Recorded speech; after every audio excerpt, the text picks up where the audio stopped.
Hi dear student, कैसे हैं आप सभी। और आप देख रहे हैं एनडीएस कंप्यूटर का एक बार फिर से YouTube channel digital NDS computer आप लोग के लिए लेकर आया है फिर से एक नया वीडियो। इस वीडियो में हम आप लोग को आज बताने जा रहे हैं स्कूल रिपोर्ट। यदि हमारे बहुत सारे छोटे छोटे स्कूल्स हैं जिनके पास में जो है एक डेटा है और डेटा बच्चों का है, उसमें जो आप चाहते हैं रिकॉर्ड मेंटेन करना या किसी प्रकार से जो है बच्चों का फाइल मेंटेन करना, तो वो सारी चीज़ें आप यहाँ पे कर सकते हैं। चूँकि मैंने इस डेटा का एक नाम स्कूल रिपोर्ट दिया हूँ, हाला आप ये जो फार्मूला इसमें हम यूज़ करेंगे उस फार्मूले का जो नाम होगा वो है, इंसर्ट में जाते POT table and chart. POT table and chart जो है ना उसके बारे में बताएंगे, चूँकि ये फार्मूले जो है कहीं पर भी यूज़ कर सकते हो, चाहे प्रोडक्शन रिपोर्ट हो, चाहे स्कूल रिपोर्ट हो, चाहे सेल रिपोर्ट हो या किसी प्रकार। यदि आप तो टेबल बेसिस डेटा तो फाइंड करना है, सर्चिंग करना है ना, तो आप एक रिपोर्ट के जरिए इसे आप तैयार कर सकते हो। और ये एक बेहतरीन और बहुत ही सुंदर जो है ऑप्शन है जिसका मैं अभी यूज बताऊंगा। अभी मैं आपको जो बता रहा हूँ ये डेटा है, जैसे कोई सीरियल नंबर है, इनरोलमेंट नंबर है, स्टूडेंट का नाम है, क्लास है एंड कोर्स है, जेंडर है, फादर नेम है, ईमेल आईडी है, एड्रेस है, अपग्रेड कोर्स है, बैच टाइम है, टोटल फीस कितना यहाँ पे जमा हुआ है, डिपॉजिट कितना जमा हुआ है, टोटल फीस कितना है एंड बैलेंस कितना बच रहा है। इससे जो है बाय द वे ये 100, 200, 500, 1000 बच्चों का लिस्ट हो, उसमें ढूंढना बहुत ज़्यादा मुश्किल हो जाती है। ऐसे स्थिति में यदि हमें डेटा में यदि ढूंढना हो तो जल्द से जल्द कैसे हम निकालें, उसके लिए जो फार्मूला है और सबसे ज़्यादा बेहतर फार्मूले में यूज भी होती है पीओटी टेबल एंड चार्ट, इस पर हम ले चलते हैं। ये मेरे पास में पूरा चार्ट बना हुआ है, ऐसे आप एक चार्ट बना लेंगे। जैसे सीरियल नंबर जैसे जैसे है, यहाँ पे कुछ भी अभी फार्मूला नहीं है, सिर्फ एक एंट्री है। आप ध्यान से देखोगे तो प्रॉपर सीख लोगे। आप वीडियो जो है डाउनलोडिंग कर लीजिए, बेहतर रहेगी। सबसे पहले मैंने यहाँ से यहाँ तला इसे जो है सिलेक्शन लेता हूँ, यहाँ से यहाँ तला। सबसे पहले जो है हमने यहाँ से यहाँ तला एक सिलेक्शन ले लेते हैं। सिलेक्शन करने के बाद में सिंपल सा जो है हम आ जाते हैं अपने डेटा के पास में। डेटा बहुत ज़्यादा है इसलिए जो हमें इस तरह से मेंटेन करना है थोड़ा सा। तो हमने यहाँ से सिंपल सा यहाँ पे लीजिए, कंट्रोल ए दबाइए, सीधे डायरेक्ट आपका डेटा ही सिलेक्ट होगा। यदि हम माउस से ले रहे हैं तो माउस यहाँ से वहाँ जा रही है, इसलिए डायरेक्ट यहाँ पे सिलेक्ट हो गया। अब इंसर्ट में जाते हैं, पीओटी टेबल एंड चार्ट में जाते हैं और यहाँ पे ऑप्शन आ जाए create POT table and chart. अब यहाँ पे हमने कुछ नहीं करना है, न्यू पे करना है, न्यू शीट लेना है, यहाँ पे कर देते हैं डन। जैसे कि मेरे पास में एक न्यू शीट आ गया, यहाँ पे लिखा हुआ है पीओटी टेबल और दूसरा यहाँ पे लिखा हुआ था पीओटी टेबल का जो फील्ड बने हुए हैं, इस फील्ड को हम यहाँ रख लेते हैं और इसे हम चाहें तो हाइट के हिसाब से अपने हिसाब से अपने जोर के हिसाब से इधर एडजस्ट भी कर सकते हैं। सबसे पहले हम जानना चाहते हैं हमारे यहाँ स्टूडेंट हैं टोटल कितने। तो वो स्टूडेंट पे हम जैसे ही क्लिक करते हैं और इसे उठाते रॉ पे लाते हैं तो मेरे पास में आ गया स्टूडेंट। अब ये स्टूडेंट 4 है लेकिन वहाँ पे बहुत ज़्यादा दिखा रहा है। यदि आप कॉपी पेस्ट यूज करते हैं ना तो ये फिर दिखाएगा नहीं, ये 4 ही दिखाएगा, या जितना भी रहेगा डेटा उतना ही दिखाएगा। फिर हम चले आते हैं टोटल फीस जो जमा हुआ है, तो टोटल फीस के लिए हम यहाँ पे चलाते हैं। तो ये मेरा टोटल फीस जमा हुआ है, यानी इतने जितने सारे बच्चे हैं हमारे पास में उनमें टोटल का ये फीस जमा हुआ है। यदि आप चाहते हैं इसी फीस को जो है ना इसमें से कितना मेरा जो है जमा डिपॉजिट हुआ है, कितना बैलेंस हुआ है, तो फिर हमने यहाँ पे वैल्यू को एक बार फिर से यहाँ ले आते हैं।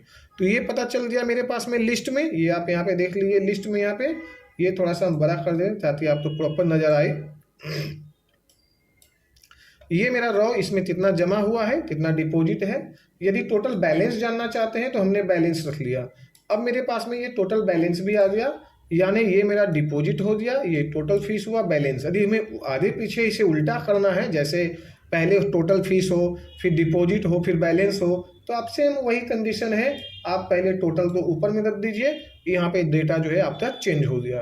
तो इस तरह से ये हमारा जो है क्लियर हो गया। अब हम यहाँ पे जानना चाहते हैं इसमें हमारे पास कितने जो है मेल है और कितना फीमेल है जिन्होंने पैसे ये जमा दिया है। तो अब हम यहाँ पे आ जाते हैं सिंपल सा जेंडर पे। तो जेंडर यहाँ पे कहाँ पे है, तो ये इनमें फादर जेंडर उठाया और यहाँ पे रॉ पे ले आया। जैसे भी रहा यहाँ पे दिखा दिया, ये ऊपर में आपका फीमेल है और नीचे में आपका जो है मेल है। टोटल फीमेल का जो पैसा जमा हुआ है वो इतना है, जो आपको डार्क में दिखा रहा हूँ ये टोटल फीमेल का पैसा जमा हुआ है, इतना टोटल फीस है, इतना बैलेंस और बचा हुआ है। इसके बाद में मेल का जो दिखा रहा है यहाँ पे, ये यहाँ पे प्लस करिए, ये मेल पे जो जा रहा है वो यहाँ पे दिखा रहा है टोटल जो जमा हुआ है, ये टोटल बैलेंस बचा हुआ है।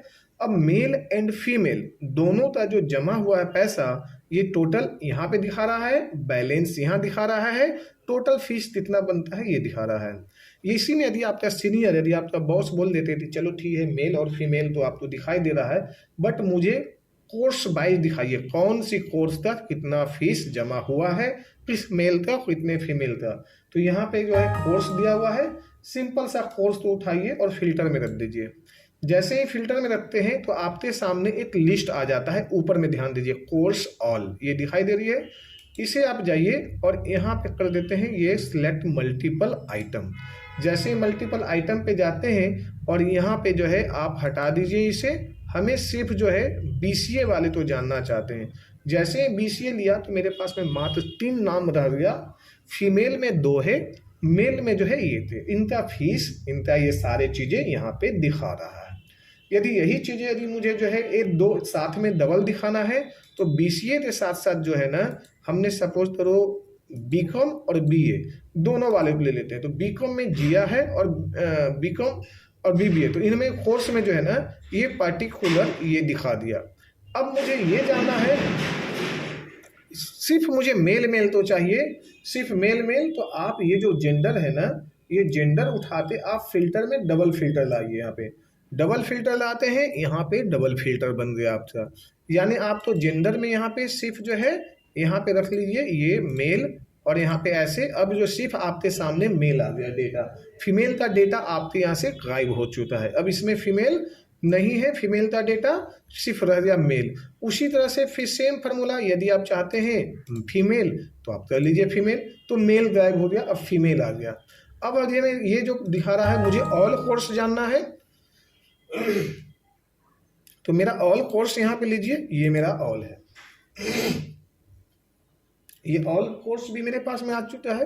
अब हम जो है यहाँ पे जैसे भी यदि देखना चाहते हैं, जैसे कितने बच्चे हमारे यहाँ अपग्रेड हुआ, कितना बच्चे नहीं पढ़ा है, कितना बच्चा बोलता है जी मुझे और भी आगे पढ़ना है ना, तो ये हमें जो है दिया हुआ अपग्रेड कोर्स। अपग्रेड मतलब आगे बच्चे ने और भी पढ़ने के लिए बोला है।